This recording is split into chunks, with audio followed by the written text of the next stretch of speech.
But if I try to link that with what countries do, what governments do, and you said honesty, truthfulness, no hypocrisy.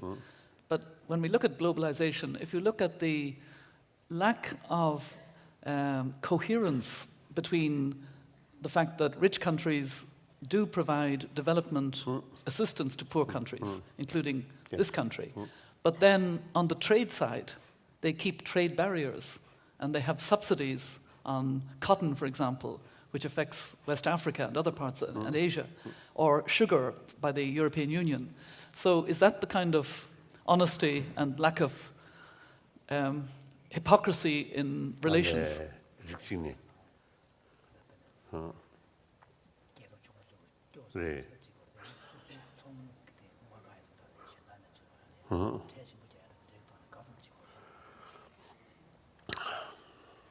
Here, one thing, of course, according to my little experience and observation, now today's the reality of our planet, very much heavily interdependent. An economy, environment, and many fields.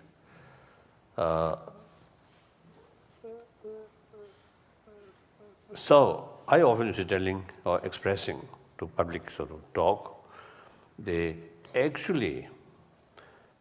concept of we and they, according new reality, no longer there. Entire world should be part of we. In ancient time, yes, isolated, and interest also exists because of quite independent. So at that time, the concept of we and they very much sort of relevant. And with that, even warfare, destruction of other is victory of yourself. But now today, the reality, every nation, every country, interdependent, interconnected. So one's own future so that entirely depend on the rest of the world. The United States, biggest nation, most powerful economically. You see, your own sort of future depend on the rest of the world. So that's the reality. So therefore, treat other as a part of yourself. So here we need concept of oneness of humanity, world. And that I always talking. And we need sense of global responsibility. So long, in deep insight, I think the concept of we and they, and then some problems. And here I think the gap, the reality, and our perception. We still carry the century-old our perception. Our interest is something independent, something separate. So the reality no longer that. This I feel.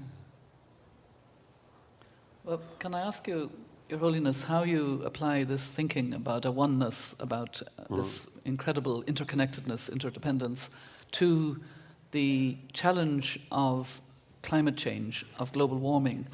And some of us are thinking about a concept of climate justice and equity, because a lot of the greenhouse gas emissions have come from lifestyles in this part of the world, affecting, and we do a lot of work in Africa, particularly African countries. Yes.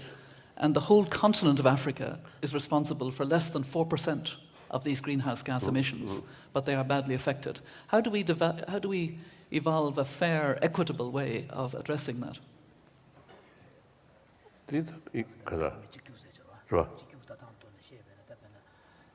That's unjust with that. Brother.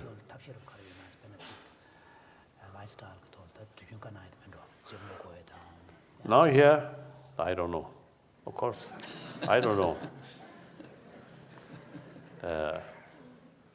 I think instead of asking me, I think you should explain. You're not supposed to say You're not supposed to say you don't know.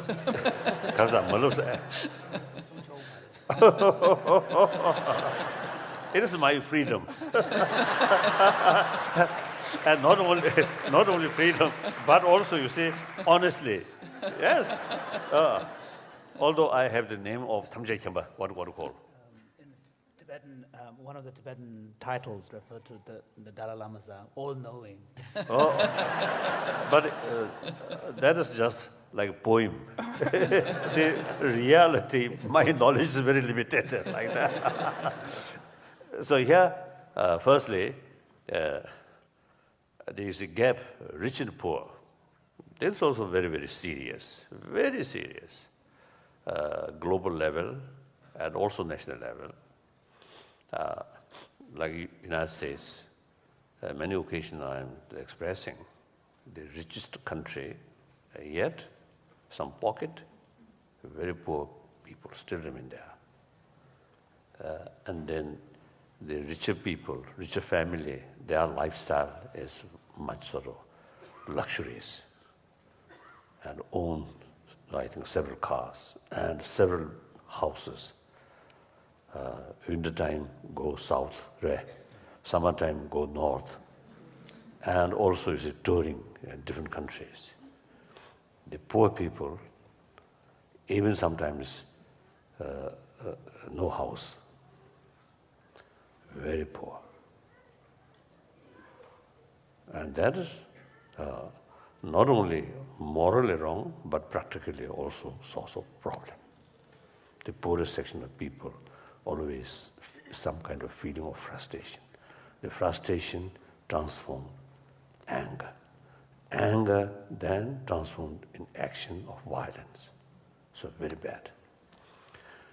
So therefore, we have to think seriously how to reduce. Then,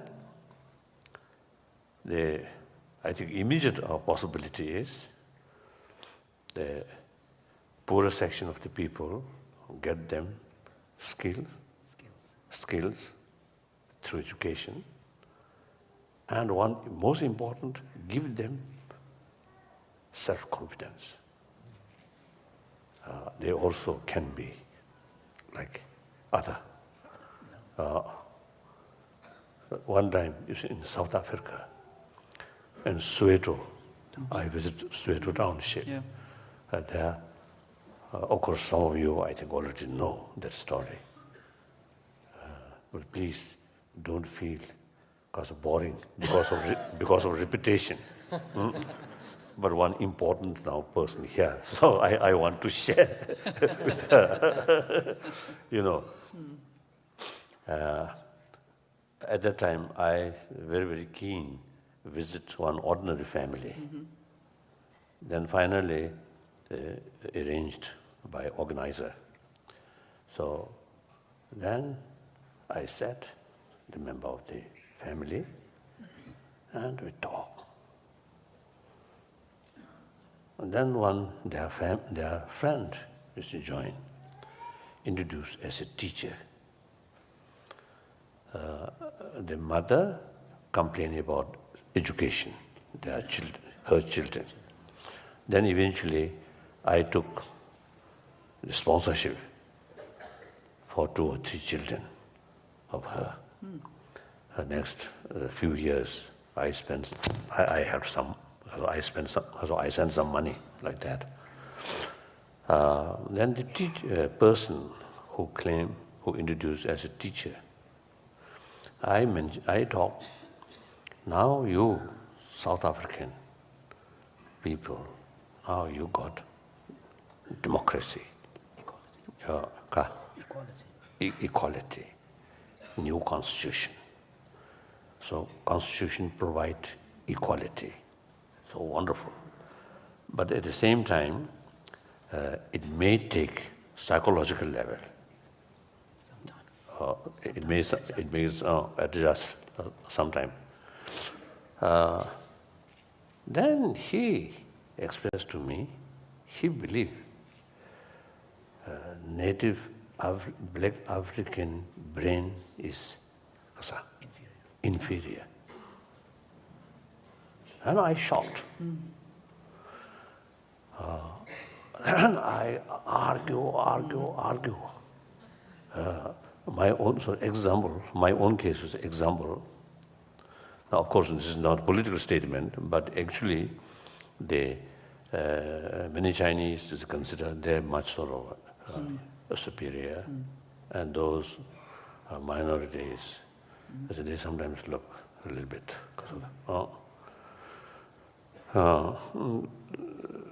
But when Tibetan get opportunity, at least those Tibetan refugee community in outside China,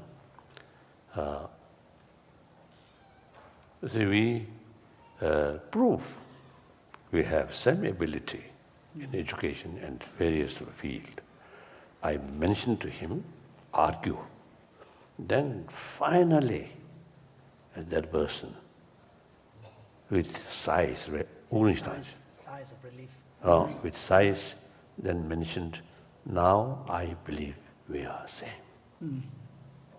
Same potential.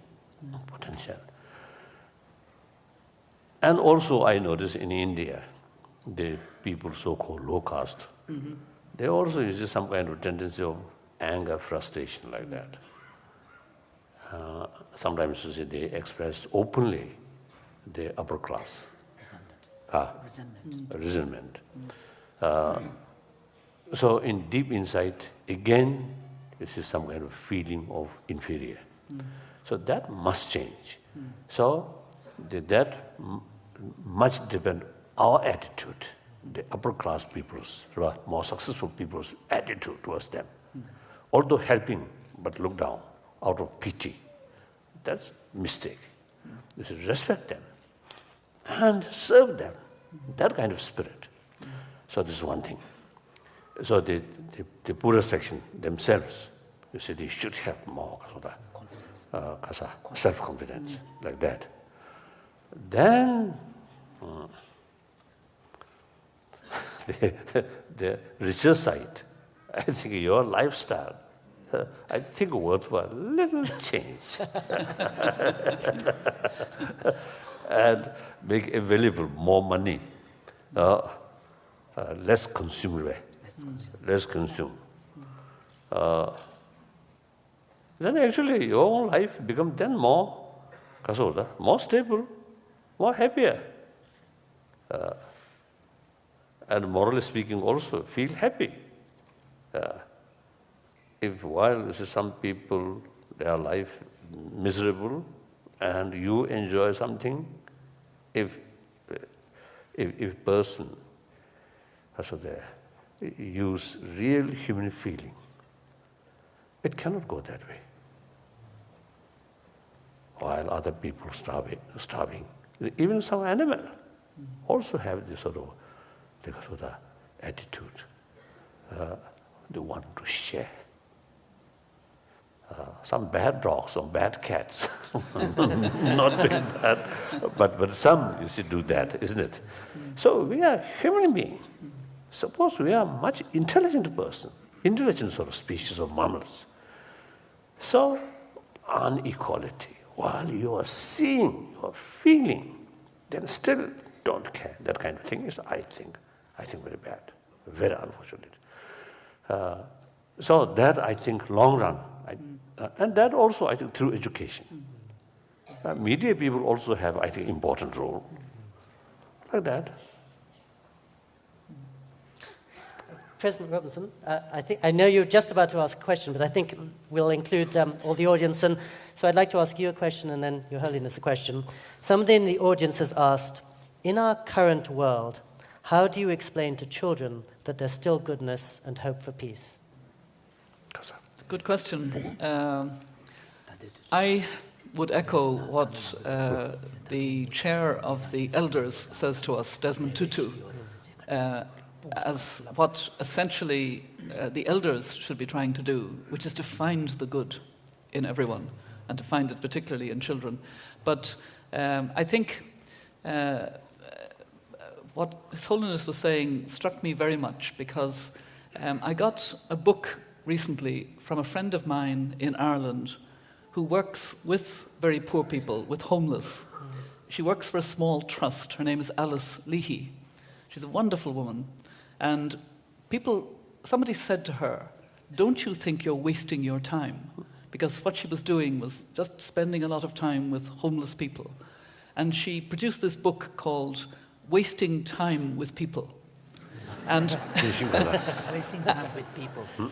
And I think we need to waste more time with children, in the sense of parents being there. I'm a grandparent now, being there to actually have those conversations, have those times to pass on what values are really about, what relationships are really about.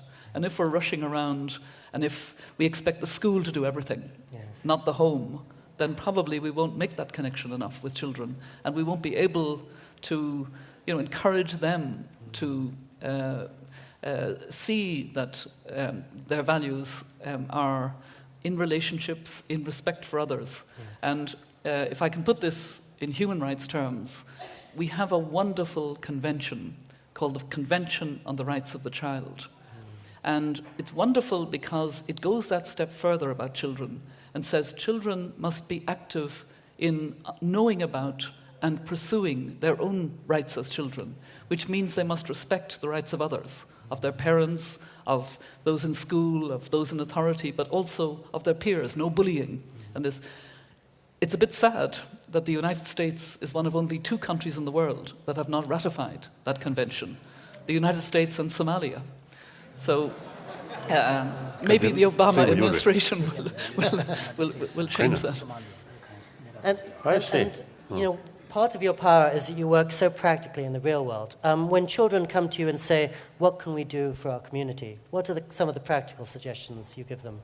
And children do come and say, and they also come now, I'm glad to say, to sessions of the United Nations that start with the voices of children that are very compelling. I come back to Eleanor Roosevelt. If human rights are to matter at all, they must matter in small places close to home, so small that you cannot find them on any maps of the world. And the way she said that would happen is it would take concerted citizen action.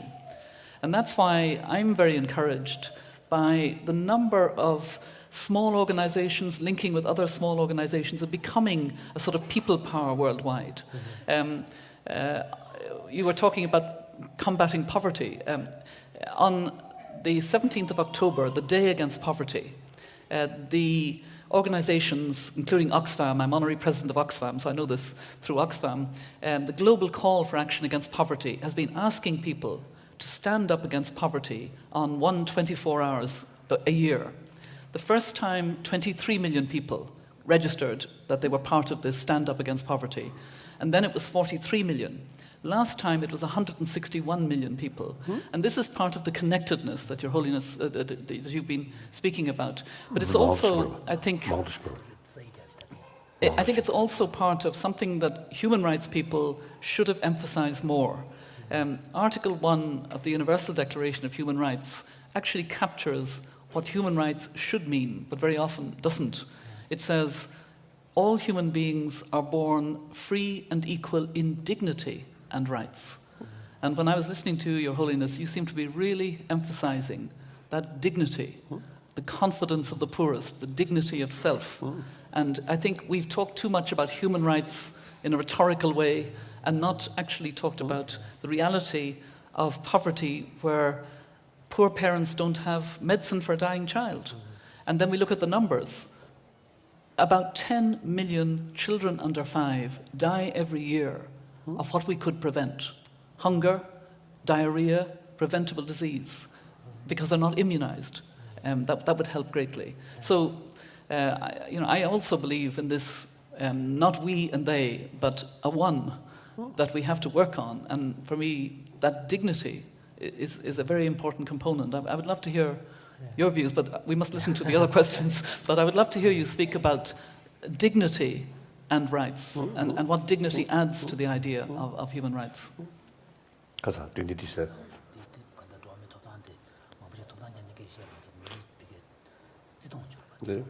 Yes. That's right, right. 그래서 저게 믿는 것 같아. 우리 공작가에서 미rin당한다. The dignity 그 dignity, and rights probably I think right based on dignity. I usually see look this way. We human beings, by nature, we have this sort of, by innate, firstly, as a living being, we have the experience of pains and pleasure. On that, by innate desire, achieve happiness, and desire to overcome suffering. That's there. So that's the basis of our right. Not based on work or position or richness or like that. No. Because by nature, everyone is a want happy life and do not want suffering. So that's the basis of our right. So that also, I think, from my viewpoint, that also, as a human being, the dignity is that. So this is where the dignity of the person lies. Then also, from that viewpoint, then other species of mammals also, it's the same sort of experience. And through that way, I think same right. But then compare with human being, I think we should have more dignity. I don't know. I think you put it very well. Your Holiness, one question from the audience, and I fear this may be the last question. What do you think about non-Tibetans visiting occupied Tibet? Is there an ethical dilemma? 그래서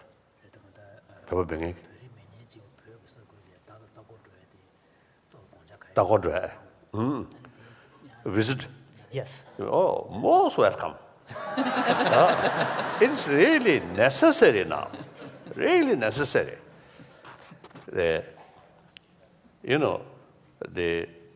Now last, since the 79, actually my brother had a long meeting with late Deng Xiaoping. Since then, the sort of the contact or dialogue which is started. Then, and sometime in mid-90s, it ceased. Then again renewed since 2002. And then altogether, 8 rounds talk took place, but no result. Why? The main thing is the Chinese government is simply not admit there is problem. Tibetans are very happy. Only problem is just handful people from outside, and particularly Dalai Lama. Now they say Dalai Lama almost like a demon. So okay, no problem. I think it is quite okay. Demon always talking compassion. It's a nice demon.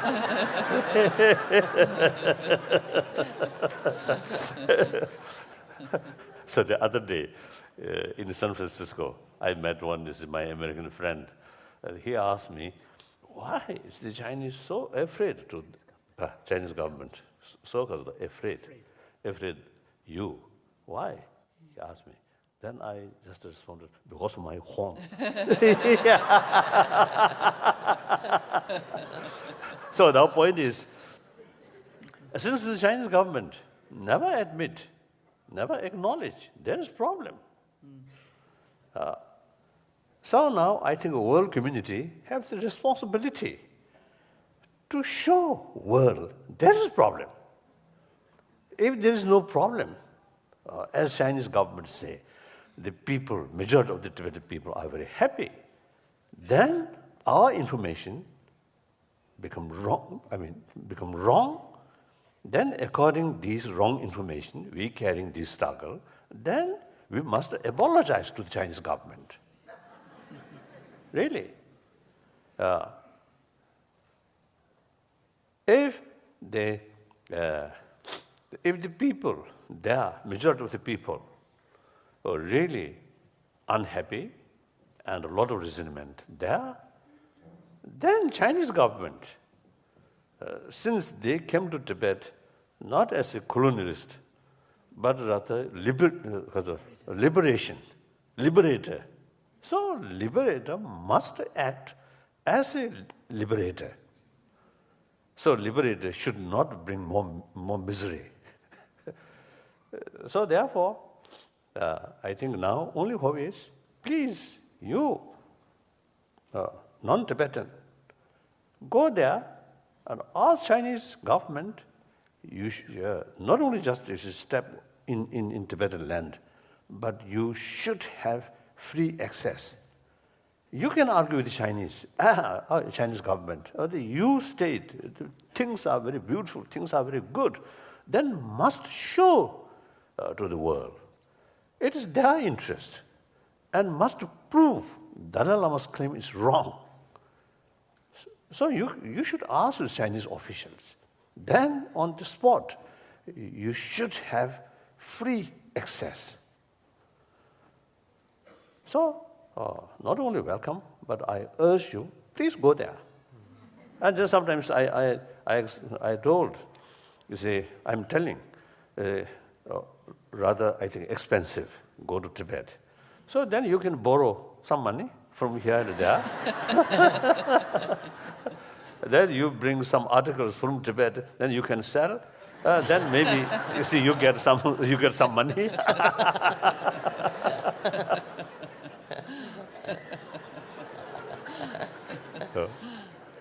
Okay, I'm told we have 5 more minutes, so this is the last question. I'd like both of you to answer it. This member of our audience and our community says, I believe the human race is getting better spiritually over time. What do you think? I'd like to answer that by remembering a question I was asked by the then president of China, Jiang Zemin, when I met him in Beijing on one of my visits. And I had to speak with him through translation. And when he asked this question, he then said to me in English, because he spoke more English than he was admitting, he said, I'm particularly interested in your answer. So I listened very carefully to the question. And the question he asked me was, do you, as UN High Commissioner for Human Rights, think that religion is important in the world today, given the advances in scientific knowledge? So I began the answer with the question, and I said, it is astounding, the advances in scientific knowledge. And it was just after the human genome had been mapped. But I said, if you're asking me as High Commissioner, I believe that religion and spirituality are extraordinarily important in our world today and will continue to be very important. And he did not like the answer. Not at all. He liked the beginning of the answer, but not the end of the answer. So.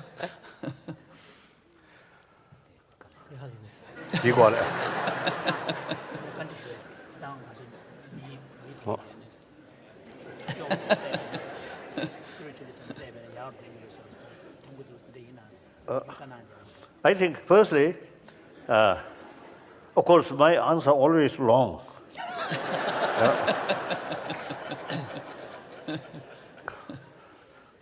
I'm not expert, you see. Answer yes, no, that. Simple answer. One, you see, my story. 1996, I had meeting late Queen Mother. Since she observed whole century, isn't it? That's right. And at that time, her age also 96. So I asked her, since you observe most part of the century, so do you think the humanity or world become better or worse or same? Without hesitation, she immediately mentioned better. Reason, she used, when she was young, there is no idea of human right and right of self-determination. Now these things become universal. So she mentioned like that. So therefore, and then also the spirituality way. Spirituality.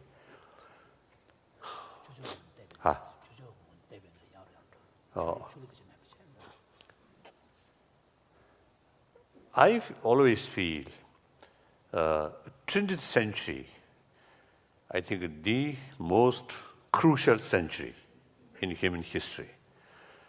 So the early part of 20th century, a lot of warfare, millions of people killed.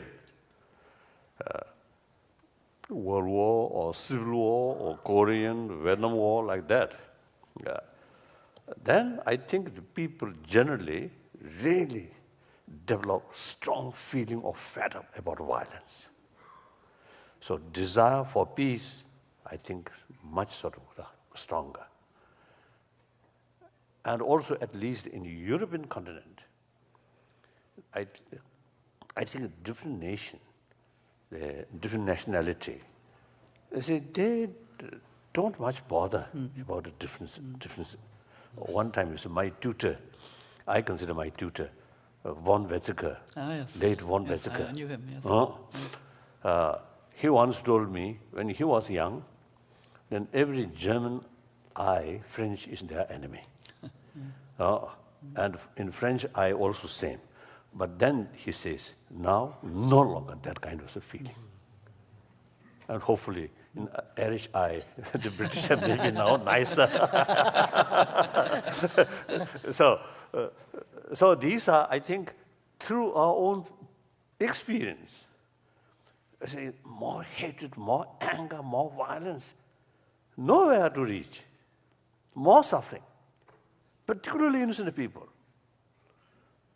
So therefore, I think a desire for peace, and when real desire of peace or desire of non-violence, sometimes I feel word peace and non-violence, a little bit is the same meaning, but seems to see non-violence is more stronger, I feel.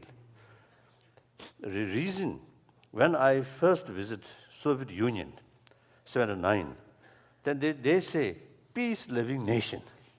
All their military preparation for world peace. But I think, you see, they may find it difficult to say all the military preparation for non-violence. I think difficult.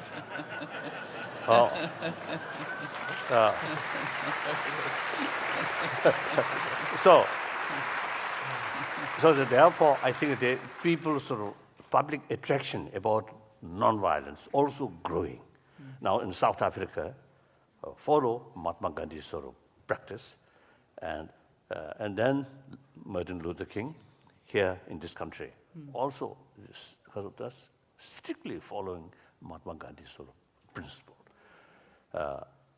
So that automatically you see bring spirit of dialogue and ready to talk with so-called your enemy. Talk how to solve this through mutual interest.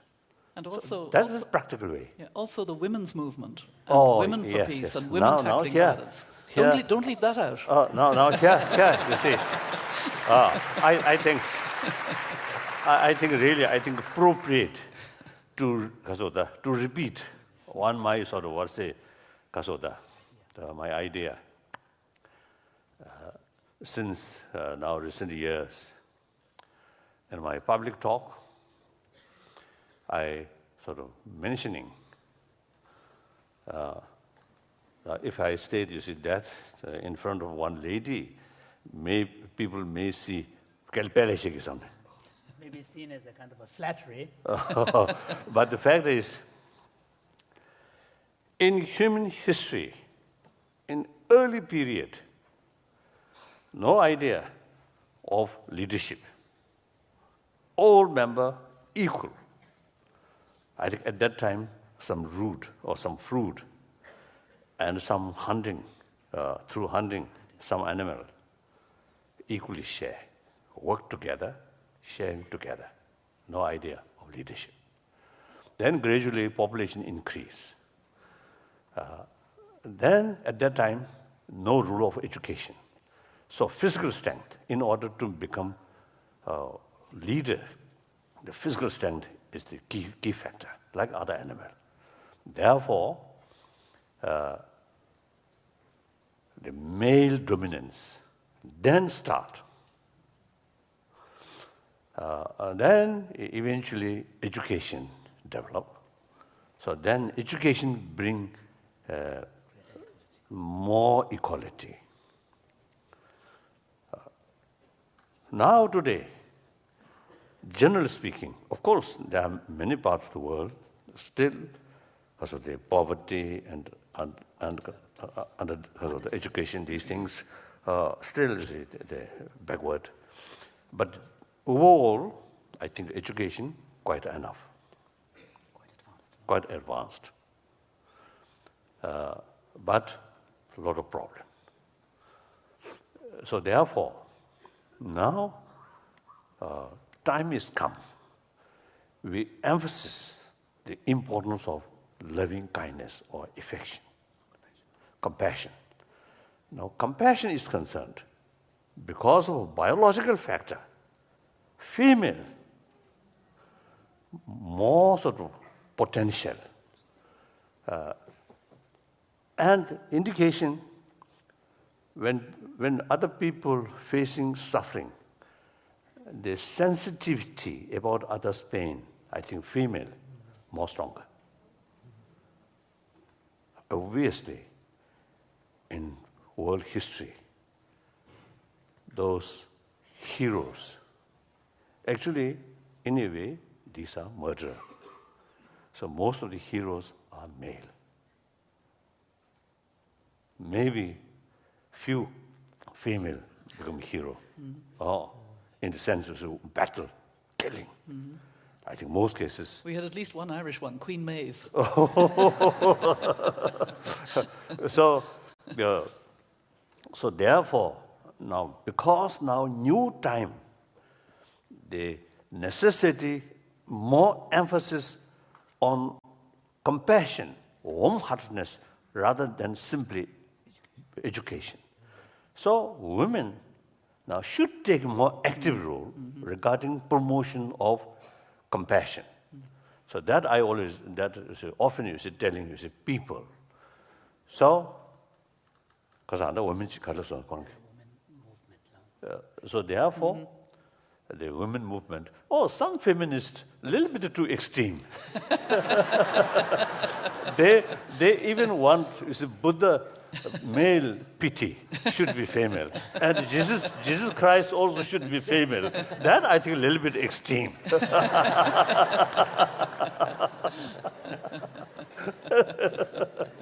But I truly, you see, feel, if the leaders of this planet, I think, take female more, maybe safer. I feel like that, but I don't know.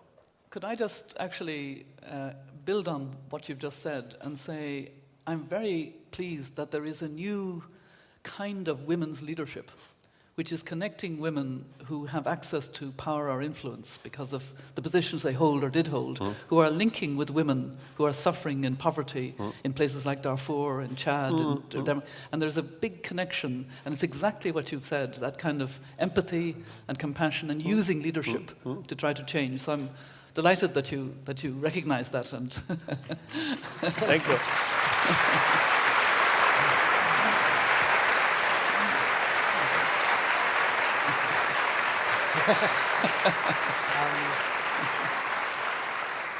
I just want to thank you both for such inspiring words and such human counsel.